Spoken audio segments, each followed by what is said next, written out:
नमस्कार विद्यार्थी मित्रों, गुड मॉर्निंग एवरीवन। धोरण 7 विषय गणित चैप्टर नंबर 2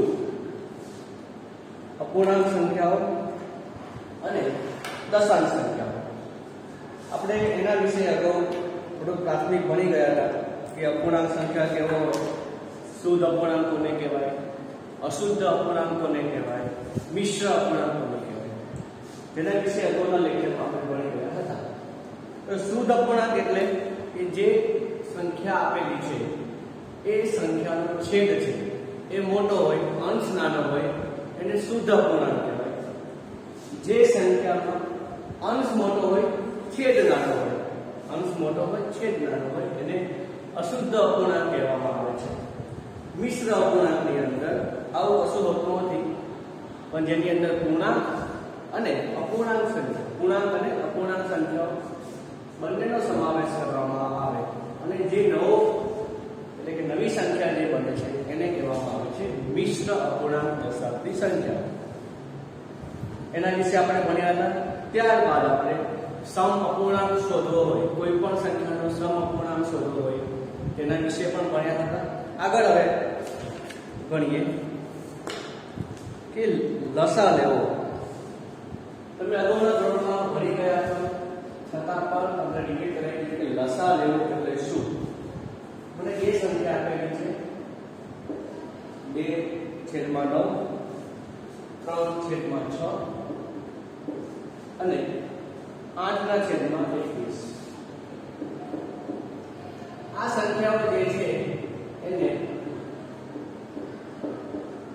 ચડતા ક્રમમાં ગોઠવો એવો મને પ્રશ્ન પૂછેલો છે। જો મારી પાસે પ્રાકૃતિક સંખ્યાઓ આપેલી હોય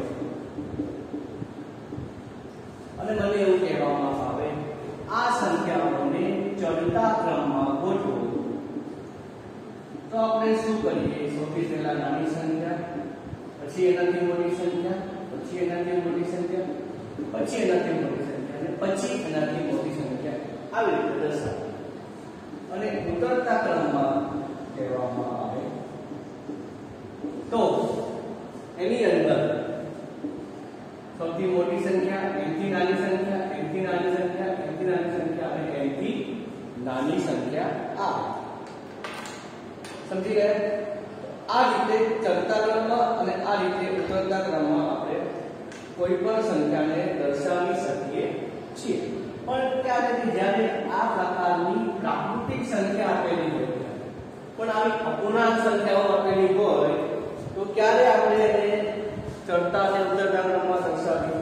તો સૌથી પહેલા આપણે આ જે સંખ્યા આપેલી છે એ સંખ્યાને એવા રૂપમાં રૂપાંતર કરીએ જેથી આપણે ડાયરેક્ટ એટલે કે સરળતાથી કહી શકીએ કે આ સંખ્યા એ સૌથી નાની છે, આ સંખ્યા એ મોટી છે, આ સંખ્યા એનથી મોટી છે।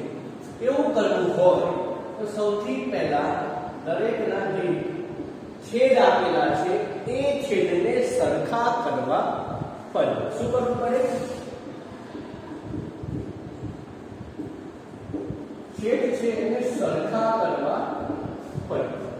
હવે છેદ સરખો કરવો હોય વિદ્યાર્થી મિત્રો તો એની એક જ રીત છે કે લસા લેવો।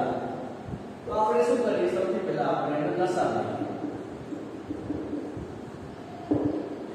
9, 6 અને 21 નો લસા 9, 6 અને 21 આ રીતના તમે લસા લેવાનું ભણી ગયા છો। ખાલી આપણે પુનરાવર્તન કરીએ છીએ। સૌથી પહેલા 2 વડે ભાગ ચલાવીએ। 2 ના ઘડિયામાં 9 આવે ના આવે, 2 ના ઘડિયામાં 6 આવે હા, 2 કરી 6। 9 નો ભાગ ચાલતો નથી એટલે એને લખવાના, 21 નો પણ ભાગ ચાલતો નથી એટલે એને એમના નામ જ દર્શાવવાનો। પછી હવે આમાંથી કોઈ સંખ્યાનો 2 વડે ભાગ ચાલે છે ચેક કરો, નથી ચાલતો તો 3 વડે ભાગ ચલાવવાનો। 3 વડે ભાગ 3 ના ઘડિયામાં 9 આવે હા, 3 કરી 9, 3 એકા 3, 7 કરી 21। 3 વડે ફરીથી ભાગ ચલાવીએ, 3 ના ઘડિયામાં 1 આવે અને 7 3 ના ઘડિયામાં આવે પછી 5 નહીં લેવાના, 4 નહીં લેવાના। શા માટે? અહીંયા ખાલી એક જ સંખ્યા બાકી છે 7, ખાલી 7 વડે લેવાના એટલે 1 1 અને 1 છેલ્લે 1 1 ને 1 એટલે 1 1 1 આવી જાય એટલે આપણો લસાઅ પૂર્ણ થાય આ બધી સંખ્યાઓનો ગુણાકાર કરો 2 ગુણ્યા 3 ગુણ્યા 3 ગુણ્યા 7 2 ગુણ્યા 3 એટલે 6 6 ગુણ્યા 3 ગુણ્યા 7 6 ગુણ્યા 3 એટલે 18 ગુણ્યા 7 હવે 18 ગુણ્યા 7 કરવાના છે એટલે 18 ગુણ્યા 7 કરો જવાબ શું આવે 18 ગુણ્યા 7 7 શું થાય 56 7 એકા 7 8 9 10 11 12 એટલે આવ્યા 126 બરાબર 126 શું તેની બરાબર લસાઅ કેટલો આવે લસાઅ 126 હવે શું કરવાનું તો કે દરેકના છેદ સરખા કરવાના એ સંખ્યા કેટલી આપેલી છે 2 અહીંયા છે 9 126 છે લસાઅ કેટલો આવે છે 126 તો આ 9 ને કેટલા વડે હું ગુણાકાર કરું તો 126 મળે તો 126 માં શું કરવું પડે 126 ભાગ્યા આપણે 9 કરી દેવાનું તો ડાયરેક્ટ આપણને ખબર ના પડે તો ભાગાકારમાં 9 કરી દેવાનું 9 એકા 9 10 11 12 36 9 એકા 9 9 ચોક 36 0 કેટલા આવશે 14 તો 9 નો 14 જોડે ગુણાકાર કરીએ કેટલા આવે 124 તો 14 ખાલી છેદમાં લખીએ અંશમાં કશું ના લખીએ તો આવી મૂળ સંખ્યા બને નહીં એટલા માટે અંશમાં અને છેદમાં બંનેને એક જ સંખ્યા એટલે 14 વડે ગુણાકાર કર્યો સમજી ગયા ત્યારબાદ બીજી સંખ્યા છે 3 અને 6 તો 6 નો કઈ સંખ્યા સાથે ગુણાકાર કરીએ તો 126 આવે તો 126 ભાગ્યા 6 કરી 6 દૂની 12 0 0 6 6 એકા 6 0 તો 21 વડે ગુણાકાર કરીએ તો 126 આવે અંશમાં પણ 126 ફરી અંશમાં પણ 21 વડે ગુણાકાર કરવો પડે ત્યારબાદ છેલ્લી સંખ્યા છે 8 અને 21 તો હવે 126 લાવવાના છે અહીં આગળ સેમ આવેલું છે તો કે 21 ને 6 વડે ગુણાકાર કરીએ તો 126 આ બરાબર છે તો હવે આની અંદર આપણે સદરૂપ આપણે 14 28 14 9 126 21 કરી 21 કરી 63 નીચે 126 8 6 8 ગુણ્યા 6 કરો 8 6 તો થાય 8 का 8 16 24 8 40 48 તો થાય 48 21 ગુણ્યા 6 એટલે 126 હવે આપણે જોઈએ દરેકનો છેદ સરખો છે છેદ સરખો કરવો પડે બરાબર છેદ સરખો કરી નાખ્યો બરાબર છે તો હવે આપણે ચડતા ક્રમમાં ગોઠવવાના છે આથી ચડતા ક્રમમાં ગોઠવીએ તો સૌથી નાની સંખ્યા પહેલા આવે પછી એકથી મોટી સંખ્યા આવે પછી એનથી મોટી સંખ્યા આવે જો 63 એ 48 કરતા મોટા છે સોરી બરાબર છે 48 એ 28 કરતા મોટા છે એટલે કે 28 નાના છે એનથી મોટા 48 એનથી મોટા 63 તો આપણે આવું નિશાની બની ગયા છીએ કે આ જે ભાગ છે આ મોટો ભાગ જે છે એ ભાગ જેની બાજુ આવે એ સંખ્યા મોટી આ ભાગ જેની બાજુ આવે એ સંખ્યા નાની સેમ વસ્તુ આ ભાગ જેની બાજુ આવે એ સંખ્યા મોટી આ સંખ્યા નાની તો આ કયો એનો દર્શાવી શકાય. તો 28/126 ક્યાંથી આવ્યા? 2/9. પછી 48/126 ક્યાંથી આવ્યા? 8/21. 63/126 ક્યાંથી આવ્યા? 3/6. એ ચડતા ક્રમમાં દર્શાવેલ છે. સમજી ગયા વિદ્યાર્થીઓ કેવી રીતના આપણે આ દાખલાનું સોલ્યુશન કર્યું?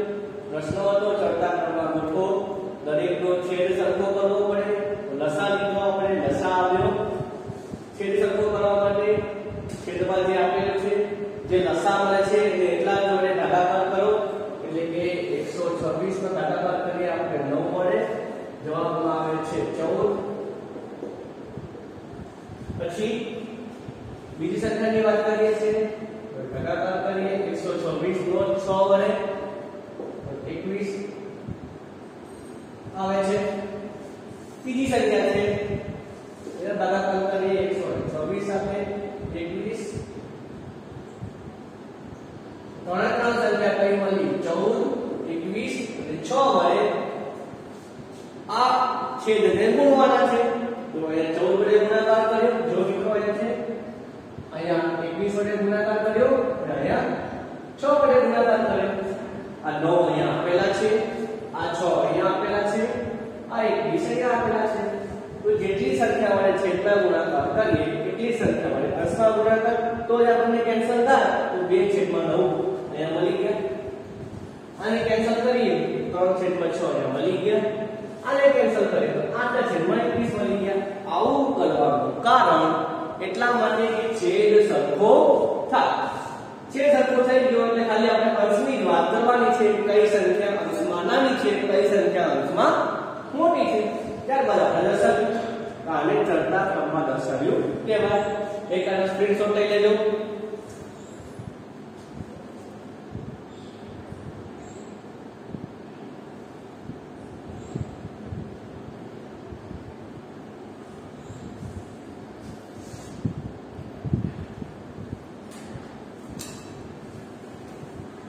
સમજી ગયા બધા વિદ્યાર્થીઓ? આગળ દાખલો નંબર બીજો એક આવો જ છે.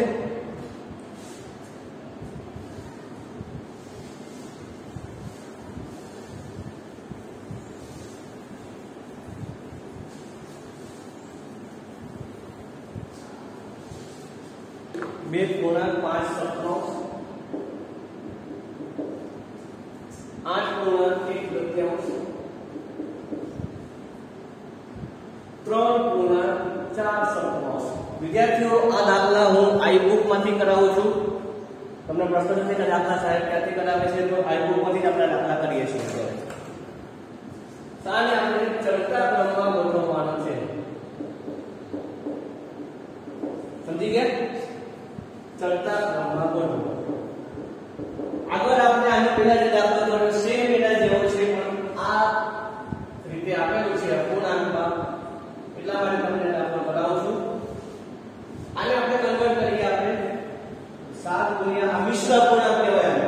શું કહેવાય? મિશ્ર અપૂર્ણાંક. પછી આપણે પૂર્ણાંકમાં અપૂર્ણાંકમાં રૂપાંતર કરીએ. 7 ગુણ્યા 2. જો જે ના આવતું હોય ભૂલી ગયા હોય આ બંનેનો ગુણાકાર કરો, પછી એનો સરવાળો કરો. આ બંનેનો ગુણાકાર અને એનો સરવાળો. 7 ગુણ્યા 2 14 વત્તા 5 એટલે 19. છેદમાં જે ઓલરેડી છેદ આપેલો છે એને લખી દો. કેટલું થાય? 19/7. ફરીથી આના માટે 8 ગુણ્યા 2 તૃતીયાંશ. આ બંનેનો ગુણાકાર, આ બંનેનો સરવાળો. 8 ગુણ્યા 2 16. 16 વત્તા 1 17. છેદમાં અહીંયા જે છેદ આપેલો છે એ 17 ના છેદમાં. ફરીથી આના માટે 3 4 સપ્તમાંશ. આ બંનેનો ગુણાકાર, આ બંનેનો સરવાળો. 7 ગુણ્યા 3 21. 21 વત્તા 4 25 છેદ અહીંયા આપેલો છે 25 ના છેદમાં 7. અહીંયા આપણે રૂપાંતર કર્યું આ જે મિશ્ર અપૂર્ણાંકનું અપૂર્ણાંકની અંદર તો આનું રૂપાંતર થયું 19 ના છેદમાં 7, 17 ના છેદમાં 2 અને 25 ના છેદમાં 7. હવે એને ચડતા ક્રમમાં ગોઠવો. અહીંયાથી આગળ આપણે અગાઉના દાખલામાં કર્યું એ જ પ્રમાણે કરવાનું છે. આનો લસા શોધી લો પહેલા, ત્યારબાદ દરેકના છેદ સરખા કરો. છેદ સરખા કર્યા બાદ જે પણ લસા લીધો છે તમે એને આ છેદ વડે ભાગાકાર કરો. જે સંખ્યા મળે એને અંશ ને છેદમાં ગુણાકાર, અંશ છેદમાં ગુણાકાર, અંશ છેદમાં ગુણાકાર અને એનું સાદુરૂપ આપો. ત્યારબાદ ખાલી અંશને જોવાનું છે કે કઈ સંખ્યા નાની છે, અંશમાં કઈ સંખ્યા મોટી છે એને એ રીતે દર્શાવો. દાખલાનો જવાબ આવશે. આગળ જઈએ આપણે.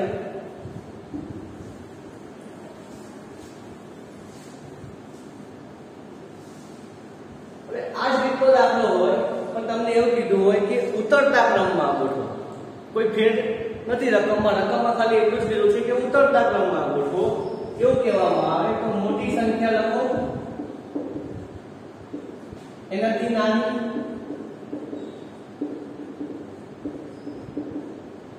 અને એનાથી પણ નાની, એટલે કે છેલ્લે સૌથી નાની સંખ્યા એનાથી મોટી એટલે આ રીતનું થશે. સમજી ગયા? આ રીતે દર્શાવી દો એટલે થઈ ગયું ઉતરતો ક્રમ. કોઈ ફેર નથી. તો તમારી આઈ બુક ની અંદર 15મા નંબરનો દાખલો છે, આ પણ તમે જાતે કરી શકો છો.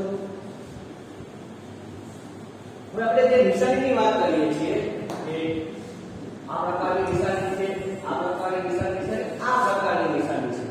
તો આ પ્રકારની નિશાની આપણે કેવી રીતના અને ક્યાં દર્શાવવી? ઘણા ભૂલી ગયા હશે તો આપણે થોડુંક એમને યાદ કરાવી દઈએ કે મારી પાસે એક સંખ્યા છે 2/7 ખાલી જગ્યા 4/5. ખાલી જગ્યામાં આમાંથી કઈ સંખ્યા આવશે એ આપણે દર્શાવવાનું છે. આવું જ્યારે દર્શાવવાનું હોય એટલે કે અંશ અને છેદમાં જો છેદ અલગ અલગ હોય તો હંમેશા લસા લેવાનો. તો પહેલા લસા લઈએ આપણે. 7 અને 5 નો લસા લઈએ. 2 3 એનો કોઈ વડે ભાગ ચાલશે નહીં, 4 વડે પણ ભાગ ચાલશે નહીં, કારણ કે 7 અને 5 એ અવિભાજ્ય સંખ્યા છે એટલે ખાલી 5 વડે ભાગ ચાલે.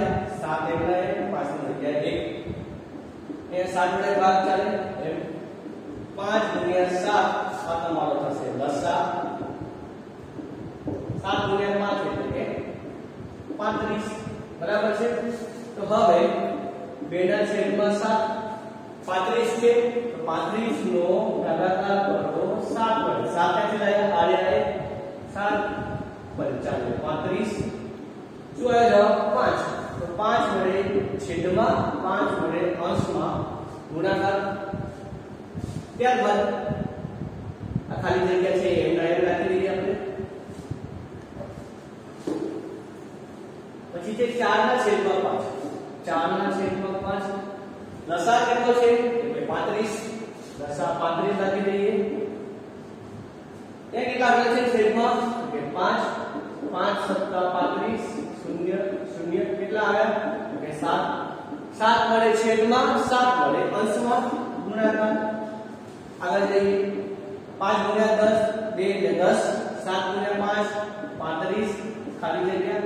7 ગુણ્યા 4 28. 7 ગુણ્યા 5 35. હવે તમે જોઈને કહેશો કે આમાંથી આ 1 2 અને 3 નિશાનીમાંથી કઈ નિશાની આવે? 28 એ 10 કરતા મોટા છે એટલે હા બંને સંખ્યા સરખી નથી. અહીંયા 10 આવી ગયા હોય તો બંને સંખ્યા સરખી થાય તો આપણે આ નિશાની મૂકીએ. આ નિશાની પણ નહીં આવે કારણ કે 10 નાના છે 28 કરતા. આ નિશાની આવશે તો જવાબમાં આવશે આ રીતે. સમજી ગયા બધા વિદ્યાર્થીઓ કેવી રીતના આપણે નિશાનીનો ઉપયોગ કરવાનો છે? એક એનો સ્ક્રીનશોટ લઈ લેજો.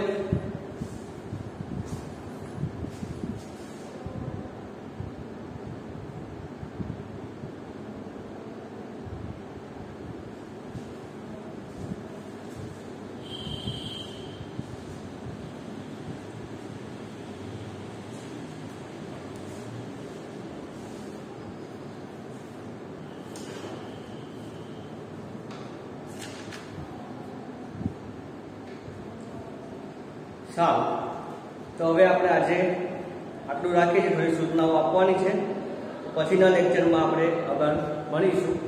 આવજો.